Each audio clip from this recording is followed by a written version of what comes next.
69 BC. A woman, hidden inside a rolled-up sack, was carried to the most powerful general in the world. She spoke 7 languages. She held 2 empires in the palm of her hand, and when defeat was inevitable, she refused to surrender. She left this world entirely on her own terms. Welcome to chronosxdocumentary. If this is your first time here, hit subscribe right now and ring that notification bell, because on this channel, history isn't just read, it's experienced. Today we're talking about the woman who kept 2 of Rome's most powerful generals wrapped around her finger, the woman who sneaked past enemy lines hidden in a sack to conquer a king, the woman whose death remains one of history's greatest unsolved mysteries. But before we begin, let's clear something up. Cleopatra was not what Hollywood made her out to be. She wasn't just a beautiful face. She was a politician, a philosopher, a master strategist. She used her enemies like chess pieces. So let's leave the myths behind and travel back 2,000 years. 69 BC. The most dazzling city in the world, Alexandria. Founded by Alexander the Great himself, this city sat where the Nile met the Mediterranean Sea. Its streets were paved with marble. Its markets drew merchants from 3 continents. The lighthouse of Pharos, one of the 7 wonders of the ancient world, blazed its beam far out across the sea. And inside the city's magnificent royal palace, a girl was born. Her name, Cleopatra VII.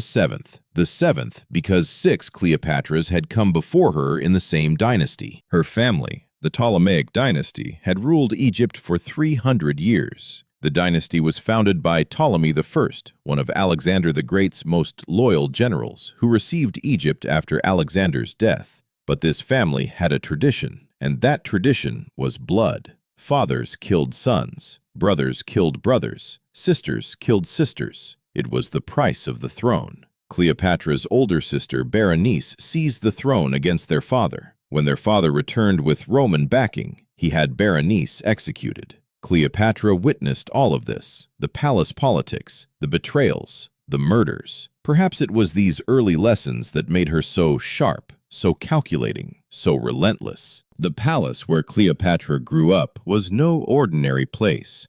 Over 100 rooms, marble floors, gold leaf ceilings, gardens perfumed with flowers from across the empire. But Cleopatra's real world wasn't in the palace walls. It was in the Library of Alexandria, the greatest library the ancient world had ever seen. 500,000 scrolls, philosophy, science, medicine, mathematics, astronomy, history, all of human knowledge gathered under one roof. Cleopatra read everything. She studied everything. Cleopatra spoke 7 to 8 languages: Egyptian, Greek, Latin, Hebrew, Ethiopian, Parthian, and more. Here's the stunning part. For 300 years before her, the Ptolemaic dynasty ruled Egypt, but never once learned the Egyptian language.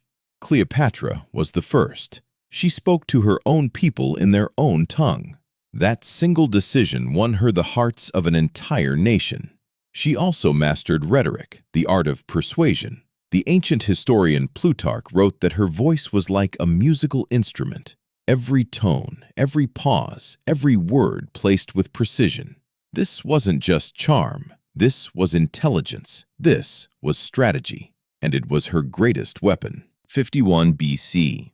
Cleopatra's father, Ptolemy XII, died. His will stated that Cleopatra and her younger brother, Ptolemy XIII, would rule Egypt together as co-rulers. Cleopatra was 18, her brother was 10, and by Egyptian royal tradition, they were also required to marry each other. Yes, sibling marriage was standard practice in this dynasty. But Cleopatra had no intention of sharing power. She began removing her brother's name from official documents. She had coins minted with only her own face. Her brother's advisors, led by a eunuch named Pothinus, launched a coup. Cleopatra was driven out of Alexandria. She fled into Egypt's eastern desert and from there began quietly building an army. Now, 2 Egyptian forces faced each other across the border, a sister and a brother, each ready for war. And at exactly that moment, the Roman general Julius Caesar arrived in Alexandria. 48 BC. Julius Caesar, Rome's most powerful general, had arrived in Alexandria chasing his enemy Pompey. Pompey had already been killed. Egyptian courtiers had murdered him, hoping to win Caesar's favor. But Caesar was furious. He had been handed a pretext to interfere in Egyptian affairs directly. Cleopatra knew the stakes. If Caesar sided with her brother, she was finished. But if she could reach Caesar first, everything could change. The problem: Alexandria was controlled by her enemies. If she entered the city, she would be killed on sight. So she devised a plan that history has never forgotten. Cleopatra called her loyal servant Apollodorus. The plan was simple and audacious. Wrap me in a carpet, or a linen sack, and carry me inside. Under cover of night, a small boat slipped to the palace shore. Apollodorus lifted a large bundle onto his shoulder, with Cleopatra hidden inside, and carried it directly to Caesar's chambers. When the bundle was unrolled, the Queen of Egypt stood before him. Caesar was stunned. The boldness, the intelligence, the presence. Caesar threw his support behind Cleopatra. Her brother Ptolemy XIII marched on the palace with his army, but Roman legions were waiting. In the Alexandrian War, Ptolemy's forces were crushed. He fled and drowned in the Nile. Cleopatra was now the sole, undisputed queen of Egypt. The relationship between Julius Caesar and Cleopatra was not purely political. Each recognized in the other an extraordinary mind. Caesar accompanied Cleopatra on a royal tour of Egypt, sailing up the Nile on a magnificent barge. They visited ancient temples, debated philosophy, discussed the mechanics of empire. Cleopatra became pregnant. In 47 BC, she gave birth to a son, whom she named Caesarion, meaning Little Caesar. The people of Alexandria also called him Ptolemy Philopator Philometor. Caesar never officially acknowledged the child. Under Roman law, children born of foreign women held no Roman citizenship, but the implication was clear to the entire world. 46 BC, Cleopatra traveled to Rome. Caesar housed her on his private estate across the Tiber. Rome was outraged. Caesar already had a wife, Calpurnia, and now an Egyptian queen was living openly in his city. The Senate seethed. But Cleopatra dazzled Rome's intellectuals and philosophers. Even Cicero, the greatest orator of the age, met with her and acknowledged she was no ordinary woman. Then came the day that changed everything. March 15th, 44 BC, the Ides of March. Julius Caesar was stabbed 23 times on the floor of the Roman Senate. Among the assassins were men he had called friends, Brutus and Cassius. Cleopatra was in Rome when the news reached her. She understood immediately. Staying in Rome was now a death sentence. She took her son and sailed back to Egypt. Caesar was gone. But Cleopatra's game was far from over. After Caesar's assassination, 3 men divided Rome between them: Mark Antony, Octavian, and Lepidus. Together they crushed Caesar's killers. Mark Antony took control of the eastern territories, which bordered Egypt. He summoned Cleopatra to Tarsus, accusing her of supporting Caesar's assassins. It was a pretext. What he really wanted was Egypt's enormous wealth. Cleopatra received the summons. She did not rush. She let Antony wait, and when she finally came, she arrived in a way that made the entire city of Tarsus stop breathing.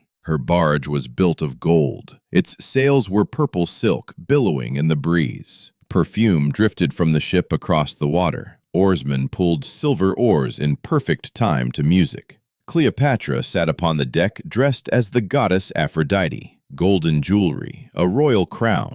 On either side of her, boys dressed as Cupid fanned her with peacock feathers. The entire city of Tarsus poured onto the waterfront to watch. Merchants abandoned their stalls. Soldiers left their posts. Mark Antony sat alone at his official throne, because even his audience had gone to the harbor. The relationship between Mark Antony and Cleopatra lasted for years. She bore him 3 children, twins, Alexander Helios and Cleopatra Selene, and later another son, Ptolemy Philadelphus. Was it love or was it politics? Historians debate it still. Perhaps both. Cleopatra needed a powerful Roman ally to protect Egypt. Antony needed Egypt's vast wealth to fund his armies. But by all ancient accounts, Antony was genuinely, deeply captivated by her mind. Back in Rome, Octavian, who would later become Augustus Caesar, was Mark Antony's greatest rival. Octavian was a cold political genius. He launched a propaganda campaign against Antony, claiming that the Roman general had been bewitched by an Egyptian sorceress, that he had abandoned Roman values, that he was no longer truly Roman. Octavian convinced the Roman Senate to declare war, not against Antony, but directly against Cleopatra. It was a masterstroke. He reframed the conflict as Rome defending itself against a foreign enemy queen, not as a Roman civil war. 31 BC. The Battle of Actium, one of the largest naval confrontations in ancient history. On one side, Octavian's fleet, organized, fast, battle-hardened. On the other, the combined fleet of Antony and Cleopatra. During the battle, Cleopatra's 60 ships broke formation and sailed away toward Egypt. Mark Antony, seeing her leave, abandoned the fight and followed. Why? It remains one of history's most debated mysteries. Did Cleopatra execute a planned tactical withdrawal to protect the treasury aboard her ships? Was it a miscalculation? Was it panic? No one knows for certain. What is certain, Octavian won the battle and the war. Octavian's army marched on Egypt. Cleopatra knew time was running out. She attempted negotiations, sending word that she would abdicate the throne if her children were allowed to rule Egypt after her. Octavian gave no clear answer, but hinted she should come to him in person. He wanted her in Rome, as a trophy, as proof of his total victory. Mark Antony received false news that Cleopatra had already died. He fell on his own sword, but did not die immediately. Cleopatra had him brought to her. He died in her arms. Cleopatra was wounded with grief, if not by steel, but she was still alive. Octavian entered Alexandria. He met with Cleopatra in person. Cleopatra made one final attempt. Perhaps she could do to Octavian what she had done to Caesar and Antony, win him over with her presence, her intelligence, her force of personality. Octavian did not look twice. He was a creature of cold ambition, not passion, not wonder. He had no weakness for charm. He told her plainly she would be taken to Rome. She would be paraded through the streets in chains as the crowning exhibit of his triumph. Cleopatra had heard enough. She made her decision. August 12th, 30 BC. Cleopatra spent her final hours with her two faithful handmaidens, Iris and Charmian, in her personal mausoleum. She bathed. She dressed in her finest royal robes. She placed the crown on her head and put on all her jewelry. She wrote a letter to Octavian. One single request: bury me beside Mark Antony. Then she ordered a meal. Figs were brought in. When Octavian's guards arrived shortly after, she was dead. Both handmaidens, too. Charmian was still standing at her side, adjusting the queen's crown, before she also collapsed. How did she die? The most famous unsolved mystery of the ancient world. Tradition says snake venom, an Egyptian cobra hidden in the basket of figs, but no snake was ever found. Modern historians suggest a poisoned needle or a toxic ointment she had been preparing for weeks. After Cleopatra's death, Octavian annexed Egypt as a Roman province. 300 years of the Ptolemaic dynasty ended. 3,000 years of the pharaonic tradition ended. Caesarion, Cleopatra's son by Julius Caesar, was hunted down and executed by Octavian's order. Two heirs of Caesar could not coexist. Cleopatra's 3 children by Antony were taken to Rome, where Octavian's sister raised them. There has always been a persistent myth about Cleopatra, that she succeeded purely through physical beauty. This is wrong. Plutarch wrote that her beauty alone was not incomparable, but her company was irresistible. Her voice, her conversation, her mind, that was the magic that made every person in her presence feel they were the only one who mattered. She was a skilled administrator. Under her reign, Egypt's economy remained stable. She opened trade routes, reorganized the military, and learned the language of her own people, something no ruler of her dynasty had done in 3 centuries. She was a master diplomat who leveraged the 2 most powerful men in the Roman world in service of Egypt's survival. And in the end, she was a person of profound dignity who chose death over humiliation. Cleopatra is still alive, in films, in books, in stories passed down through 2,000 years. Hollywood made her a seductress, but the real Cleopatra was something far greater. She proved that intelligence is more powerful than force, that words cut deeper than swords, that a woman with true conviction can hold the most powerful men in the world in the palm of her hand. And when defeat finally came, she refused to kneel before anyone. She left this world entirely on her own terms, and she was unlike anyone who came before or after. If you enjoyed this documentary, hit that like button. Subscribe to chronosxdocumentary for more.